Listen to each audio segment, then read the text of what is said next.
That's the beginning of the episode. Ladies and gentlemen, welcome back. Welcome back to the Cousins of the Cosmos podcast, episode 46. Wonderland. Today we're going to be talking about our top 5 TV shows. Bye. Now this is not top 5 as in this is the greatest of TV shows ever. No. We're not ranking them off of... We're ranking them off of our personal preference. So... if there's something that you don't agree with, well, tough shit, because it's our lists. But yeah, and it's our list, and it's what we like, not ranking off of what the greatest TV shows are ever. So, how you want to do this, there, Mr. Theo?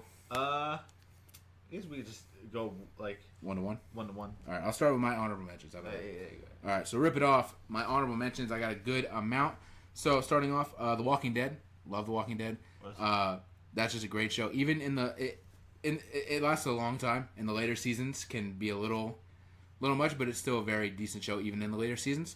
But I also have such a heavy connection to it because this was my dad's favorite show. Every Sunday, we always joke about man was a workaholic, but every Sunday at 10 o'clock, his ass was in nothing but his underwear on his bed on AMC waiting for the new episode to drop. And many of those weeks, I sat in the room with him and watched it with him. So yeah. Second, Andor. Man. Come on, y'all. Peak. Absolute peak. Incredible TV show. Just got brighter in here. Another one, Loki. Another peak TV show. Even season 2, I think, is better than season 1. I think so, yeah. But both still very, very good seasons. Overall, great show. Family Guy. As a kid, this was my animated TV show that I watch all the time. Other than South Park. You're bugging. Yeah, I know. South Park, Simpsons, they were involved, but Family Guy was definitely my favorite. So, Clone Wars, it's another one, grew up with, incredible.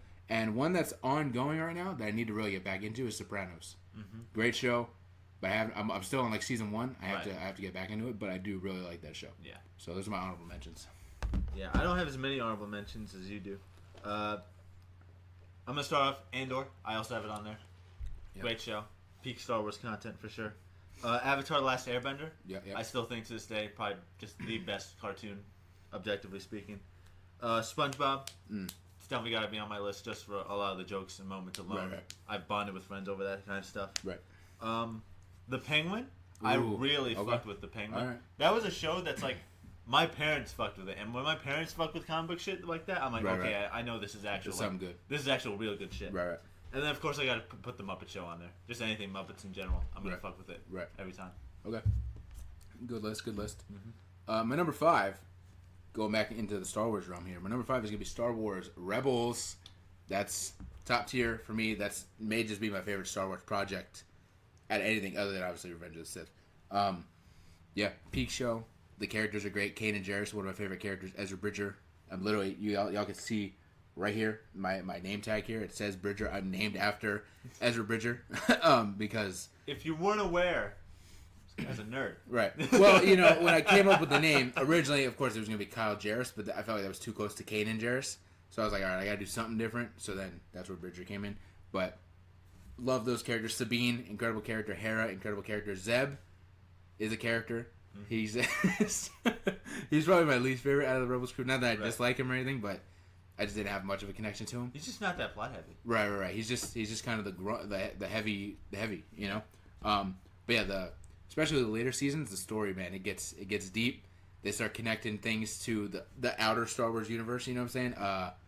The World Between Worlds is one of my favorite just things in general. It's just so cool. The idea that all these things are happening and it's just a really cool idea. Maul coming back.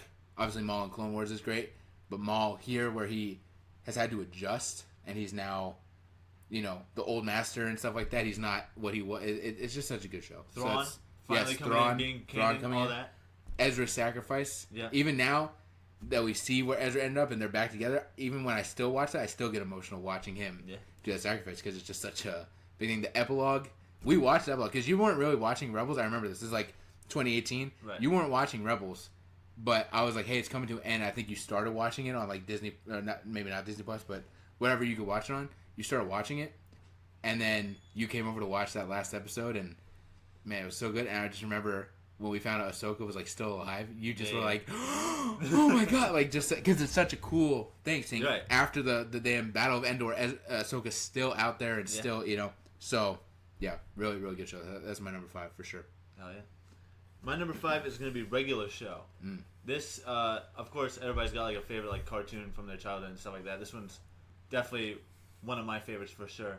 This is definitely also very much so responsible for my love of just like 80s music and 80s culture, because a lot of that is very much so seeded into what regular show is and what regular show like kind of like presents, because there's a lot of like 80s music in that. There's a lot of like 80s references here and there and whatnot that I didn't really get as a kid, but then when I found all these 80s references, I was like, that's the thing from regular show, or that's the song from regular show. Right. And so it's just kind of become more and more like seeded in my connection with that show over time, and it'll just come to a point where like I'll still go back and I'll still watch that show to this day, and I'll still remember like all like the classic like lines and quotes and stuff like that, and all the big moments and whatnot.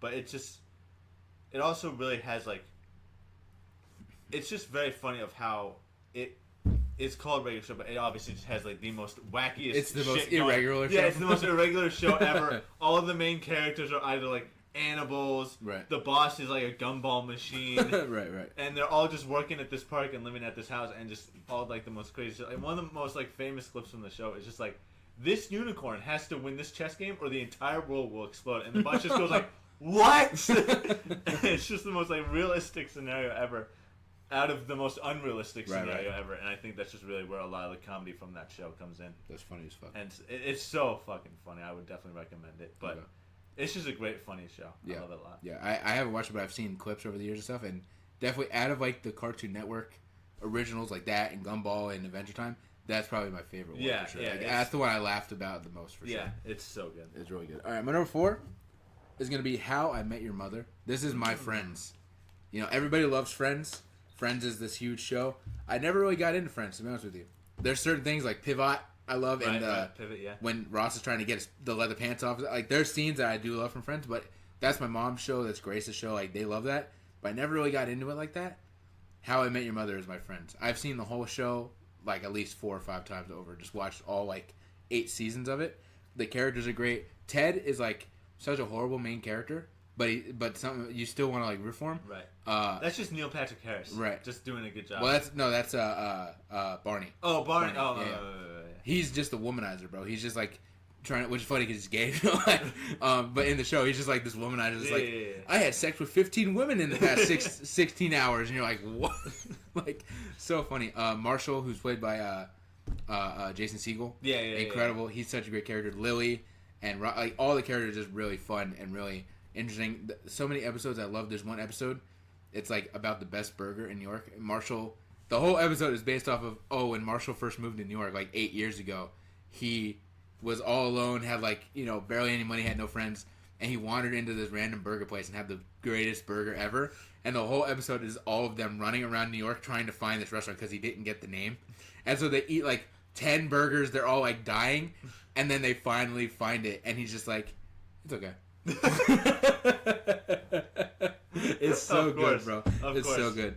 A lot of people don't like the ending. I don't know if you know how it ends. I don't know how it ends. Well, I'm gonna tell you because I don't think you're gonna watch it. It's how he met their mother. Right. So the whole show is Ted explaining how he met their mother, and through all the seasons, he dates all these different girls and stuff. So you think, oh, is this who it is? And then 2 seasons later, that girl will come back, and you're like, oh, so this probably is the mother. And he doesn't actually meet the mother until like the second to last season or something like that. Played by Sophia Falcone. Really? Yeah, she plays the mother. That's great. They meet, and so a lot of people hate this ending, and I actually don't mind it. They meet, they fall in love, they like have kids. She gets cancer and dies. So people are pissed because they go, we waited 8 years to see him meet the mother, and then she dies. So the story ends with, so in the beginning of the show, when he's like meeting everybody and stuff like that, he meets Robin, played by Colby Smulders, Maria Hill in the MCU, and they date on and off kind of throughout the show and stuff. And she also she gets married to Barney. It's like crazy stuff. Right. So the whole show is like he finally meets the mom. They get married, have kids. She dies. and then it kind of jumps forward to the future where he's telling the kids and stuff like that, and they say, Dad, this isn't how you met Mom, this is about how you're in love with Aunt Robin. And he's like, what are you talking about? No. And the kids convince him, like, go get her, Dad, go find her. And so he, in like 2035, like they're all older and stuff like that, he goes and like their first date, they went to this restaurant and there was like a blue like horn on the thing, and they joked that it was a Smurf's penis. So in the end, he goes and runs to the restaurant and like steals the thing off the wall and goes to her apartment and is like, and that's how it ends. Is you're supposed to believe that they end up together. So a lot of people hate that ending, but I honestly don't mind it because I always rooted for those two from the jump and stuff like that. So I don't mind it, but I know a lot of people do. But the ending will make you cry because they have a very good like telling the story and then like telling. So when they go to say like she died, he's narrating and he's explaining like throughout the years everything that happened and stuff. And they have this song, I forgot what it's called, but this like slow version of this song playing, and legitimately every time I will start crying. It's sad, but it's beautiful. So that's my number 4. Long story short, How I Met Your Mother. That's my friends. That's my number 4. It's funny that you have your friends at number 4 because I have my friends at number 4. I think everybody typically has like their own personal like sitcom at somewhere in their top 5. I feel like you got. Well, I have another sitcom that's higher than this, but I just say How I Met Your Mother is my friends because that's way closer to Friends. Right. So my number 4 is going to be Everybody Loves Raymond.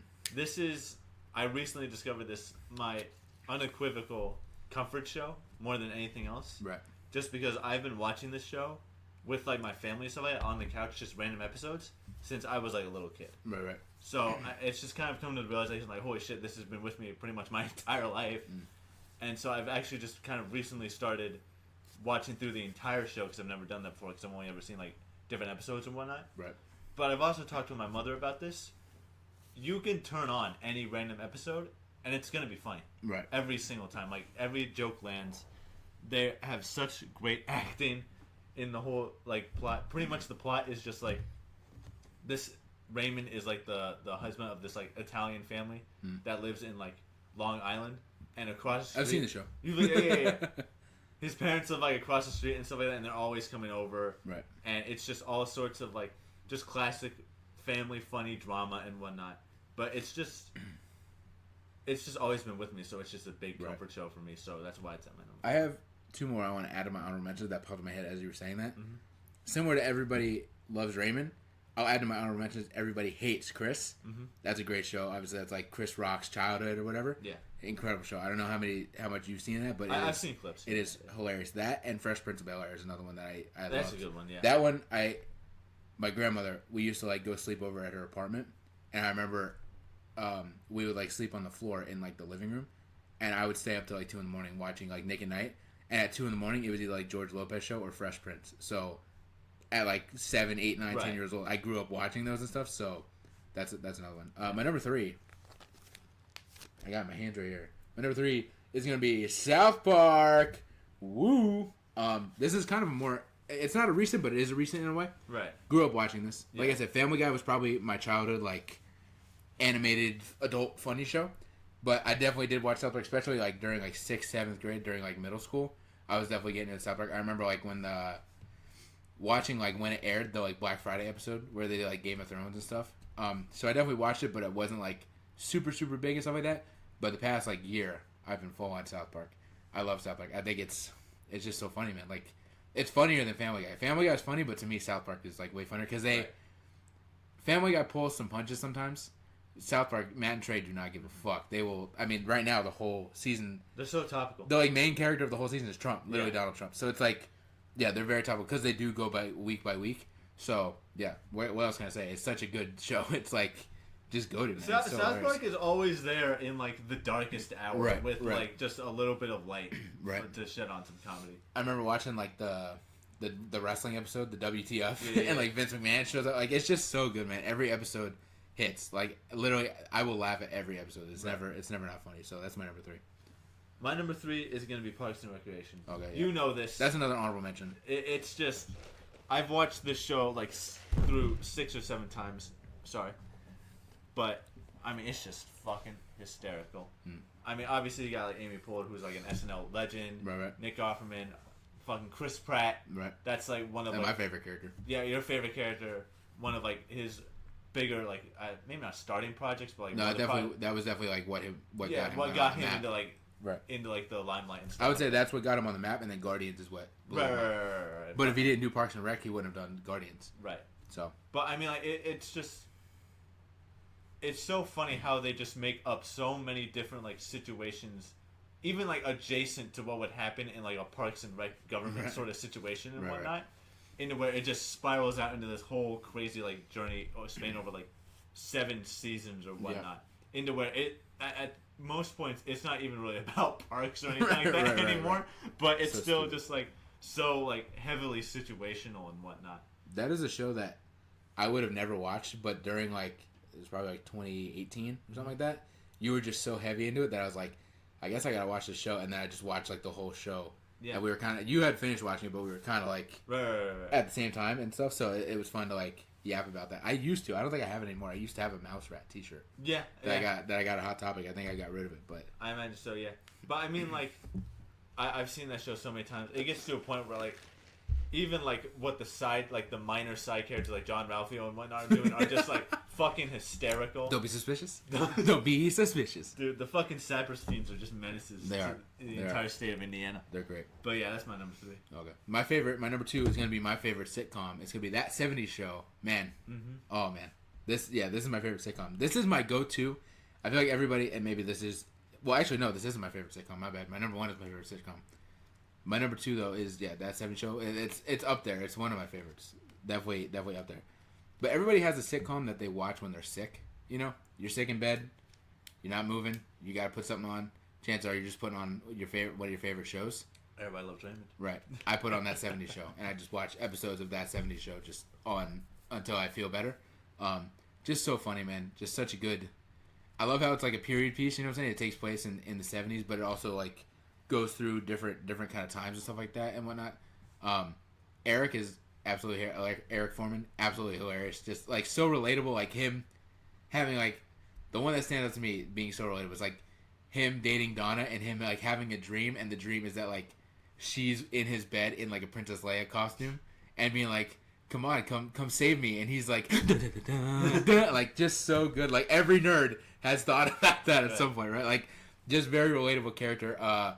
Kelso, Ashton Kutcher's character, is fucking hilarious. Just how stupid he is. Yeah, just great. His relationship with his dad is like my favorite part of that whole show. Red and Kitty are also great. Like Kitty is just like the smothering mom who's just so sweet, but she also has like a mean side to her a little bit. Right. And Red is just like a complete asshole. But the thing about Red is like he's a complete asshole, but then there are times where it's like, no, Eric's really down about this, and like he'll attempt to try and talk to him, and then normally like doesn't go well. Right, he doesn't go well, but at least he tried. You know what I'm saying? Yeah.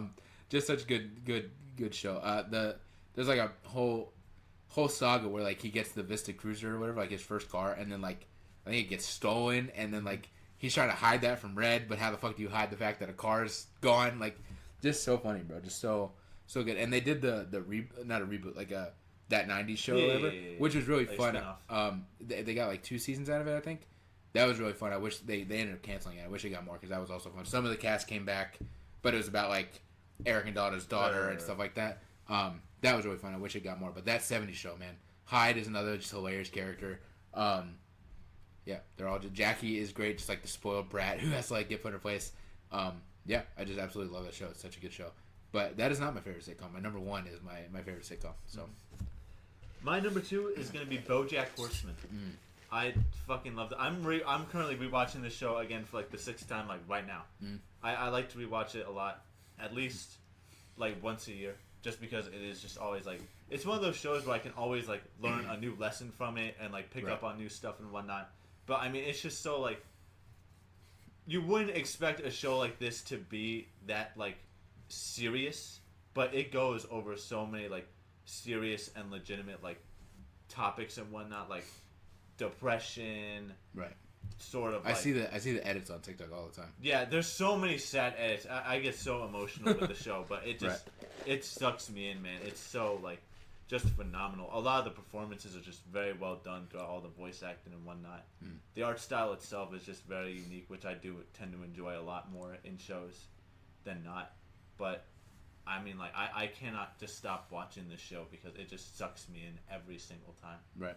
Like, I'm on season 1 right now, and I will be finishing up, like, season 6 within, like, a month or 2 or so. Right. Because it's just that damn good. I watched it when it first came out, and then like I kind of fell off. But it's one I definitely need to like go in. You do need to revisit it for sure because there's so much good shit in there. Right. And so many good lessons to be learned. Another, I feel like I'm just gonna list off a million honorable mentions, but another honorable mention for me that I really love that I kind of my teenage years is Glee. That's a show. Now people go back and be like, this shit aged horribly, which some of it did, but man, I mean, if you like show tunes, and it's not just show tunes, it's like because they'll do like a Wicked episode, but then they also do like a Britney Spears episode. So if you like music in general and that kind of musical aspect, it's such a good show. There's literally like 7 seasons of just all these kids going through high school and college, just like singing their way through it. So that's another honorable mention for sure. I've seen only like the first 2 episodes of Glee. It was like last year I went over to my friend's house for her birthday and she just put on Glee. And so we watched like the first 2 episodes and I was like, man, this is not great. But then I remember also seeing like, I think you may have sent it to me like a month or 2 ago, like this clip of some of the kids getting like stuck in this elevator and the teacher or the drama teacher had like turned herself into like a saw doll, like the jigsaw doll, and made this like trap in this elevator to where she's like, you two either kiss or you die in here. And I then remember this. And then the doll just like rolls away through this little hatch in the elevator, and they're just like, "What the fuck?" Yeah, Jane Lynch plays like she's like the women's. Yes, yeah. She's the best character on the show. Yeah, like she is just so So there's a kid Kurt who is like he's like the main like gay kid on the show, and he just has like such like a pasty white complexion, and so for like multiple seasons she just calls him porcelain. She does not call him Kurt. She's like, "Hey, porcelain, get over here!" Like it is so funny. It's a great show. It's bad, but it's cool. Right. But my number one, my favorite sitcom, my favorite show of all time is gonna be Modern Family. I love Modern Family. This is more recent. This is like a year ago. I like really locked in and watched the whole thing. But for the past year, that's all I've done. I watched the whole thing and I watched it again, and now it's like I'll normally have the Power Rangers channel on that we were looking at here. Right. But sometimes I'll just put on Modern Family and just like go to bed with like Modern Family playing. Phil Dunphy is my favorite TV dad. He is the fucking funniest, dude. He is so fucking funny. Just the random shit. There's a whole episode with him. It's like in one of the later seasons with him and Jay, who's like the grandpa. Yeah. And throughout all the show, Jay never like gives him approval. Like he always puts his son-in-law down and stuff like that. And all Phil wants is like his love. He just wants him to finally be like, you know what, you're okay with me, kid, right? And he won't do it. So he realizes like, he's like, oh yeah, I was watching a movie the other night, Mean Girls. And he's like, I know, I'm a 45-year-old man. Why didn't I watch this sooner? And he's like, and watching Mean Girls, I figured I have to Regina George Jay. And so like they go over for like this pool party to Jay's house, and he's like trying to be civil with him, and Phil is just like giving him like the cold shoulder. And there's one thing that gets me every time. You know, like a mint julep, it's like a drink. Yeah. Jay makes mint jalips, which is the same thing, but they're made by him. So he goes with mint jalips, and he's a very hard ass kind of dude. So this is like one of the few times where he'll like do a lighthearted thing, and he's like, Phil, would you like a mint jalep? And he's like, I'm good. And he's like, but it's a mint jalep. You get it? Like, because it's made by. He's like, no, I get it. And he just walks away. It is so good. And in the episode, Jay realizes, again, Jay is now like a 7-year-old man, but he realizes I'm being mean girled. So he starts Regina Georging back. And it's them just like throwing petty arguments the whole rest of the episode. It's so good, bro. It's so good. Yeah, that's my favorite show. Phil is my favorite, but all the characters, literally every single character in that show is just hilarious and has their moments. So yeah, that's my number one. It's undefeated. Again, like South Park, I laugh at every single episode. It is so fucking funny. Right. My number one is gonna be Steven Universe. You know this. This is a very big show for me. Where it's a good thing I put Steven Universe in the thumbnail. Thank God. Thank God he's in there. Because that makes absolute sense. But it's a very similar situation with like... Let me pull it up for you. Yeah, pull up. I want to see the because you're going to laugh. I want to see the thumbnail for this. But you can continue talking. It's a very similar situation to BoJack, and where it does also delve with like a lot of serious like themes and whatnot. But where BoJack is very like dark and stuff like that with themes. Oh my fuck! Just show me it. Just show me the fucking thing. This is gonna be. So I normally put a character from your list, right, and a character from my list, right. Honestly, they've already seen it. They know. They know that it's this. This may be my favorite thumbnail we've ever had. Great. You guys have seen it, but I'll show it again. This is so fucking hysterical. With the South Park school in the background. Phil Dunphy and Steven Universe. This is Fortnite in 2 years. Yeah. That's what this is. I hope. I can only pray for a Phil Dunphy skin in Fortnite. Yeah, but it's just such a very fun and lighthearted show, but it also delves into like those serious themes and whatnot. Right. It's got such great music, so many lovable characters, so many great moments in its story. I every year, like I've watched the show enough times to the point where I'm like, I don't rewatch the whole show as often, but I'll always watch through like different clips and whatnot here and there. I'll always like listen to the songs and whatnot. It's just been such a big part of like my journey as like growing as an adult to becoming who I am now and becoming like more like mature and in tune with my emotions and stuff like that. So it's just been super helpful with all of that. That's cool. But that's why it's like my number one, because it's just been so important to me. Oh, that's cool. That's good. You have any other honorable mentions you can think of that you want to give a shout out to? Maybe Adventure Time. I'll put Adventure Time on my honorable mentions because I didn't put it on there, but I feel like that's also like a big show from when I was a kid that I kind of have like grown up alongside with. Right. And that show in itself has also like grown as it goes on to being like less kiddie and also like more serious and stuff like that, which I do love a lot in cartoons because like Rebels does that, Clone Wars does that, and I always love it when they do that because it's like it's growing up along with its viewers and stuff like that, and I think that's always awesome. I think any show that does that is good. Like Modern Family again. Like that's obviously in most sitcoms. It's a sitcom. It's supposed to be funny, right? But it also has its very serious moments. You know, where they lock in and they get away from the jokes, or maybe they still tell a joke in there, but it locks in on. You know, the episode is about a kid, a teenage daughter getting her period for the first time, panicking, or a kid getting in a fight at school, and all saying things that kids go through and adults go through and teenagers go through. All these things that we go through in life that now we see these characters that we love go through, and like they lock in and make it a lesson and things like that. That's what makes a good good TV show is like those real deep serious moments in between the jokes. You know that, and I love it whenever like whether it's like the cast or the people behind the show are actually like super passionate about what it is they're making. I think that makes all the difference in the world, especially if it's something like Marvel or Star Wars and stuff like that, where like people know about the stuff like that, like especially like The Acolyte, like yeah. Where I was gonna say Sam Witwer, but I mean that also technically counts too for sure.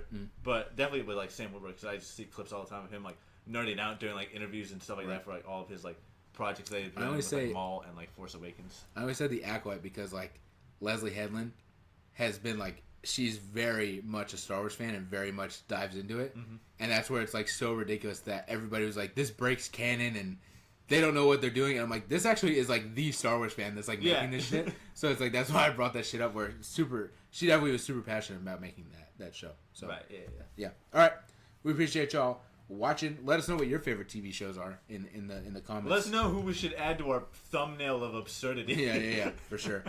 We appreciate y'all, and we will see y'all next time.